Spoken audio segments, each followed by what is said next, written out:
The interim budget announced by the finance minister had its own focal points ahead of the general elections. Where one side majority of people were seeking tax relief, many were aware that no major policy changes could be made as it is an interim budget and not a full annual budget.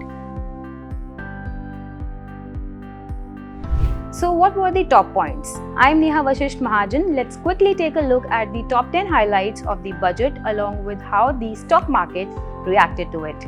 Number 1, estimate of the fiscal deficit was revised at 5.8% of the GDP for 2023-2024. Number 2, the fiscal deficit for 2024-25 has been estimated at 5.1% of GDP.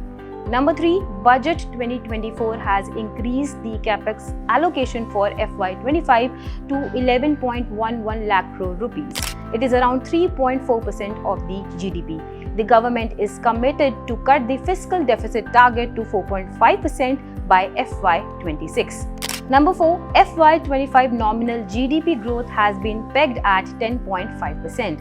Number 5, the government has revised FY24's divestment target to 30,000 crore rupees from 51,000 crore rupees budgeted previously. The target for FY25 has been set at 50,000 crore rupees.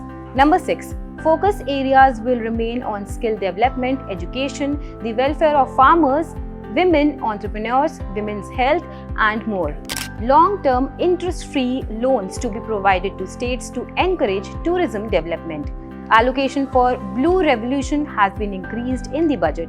Government will also encourage cervical cancer vaccination for girls in India. Number 7, a lot of government focus will be on strengthening the EV ecosystem, adopting green energy and rooftop solarization. The government is committed to be net zero by 2070. Separate allocation will be made for the rooftop solar scheme as per the Finance Secretary. Number 8, 3 major railway corridors will be implemented under the PM Gati Shakti Yojana to improve logistics efficiency and reduce cost. 40,000 normal bogies will be converted into Vande Bharat standards. Number 9, no changes in the taxation for direct, indirect tax and import duties have been announced this time. No extension for corporate tax reduction for new manufacturing companies as well.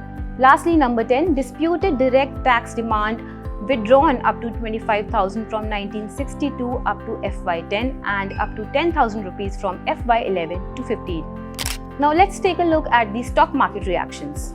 Railway stocks went down after the speech and came down from their day's highs. This happened due to profit booking after the budget speech. Intraday, shares of IRFC, RVNL, RailTel and others were trading with losses between 2% and 3%. Shares of public sector banks rallied as a sharp drop in bond yields is set to boost their treasury portfolio.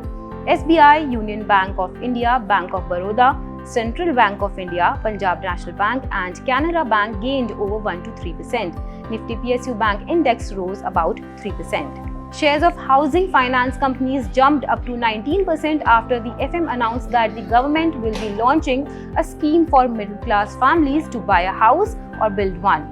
The top gainer was HUDCO, whose shares jumped over 19% at closing and also hit a 52-week high intraday. Other gainers were PNB Housing Finance, Canfin Homes, Aavas Financiers, Home First Finance Company and LIC Housing Finance.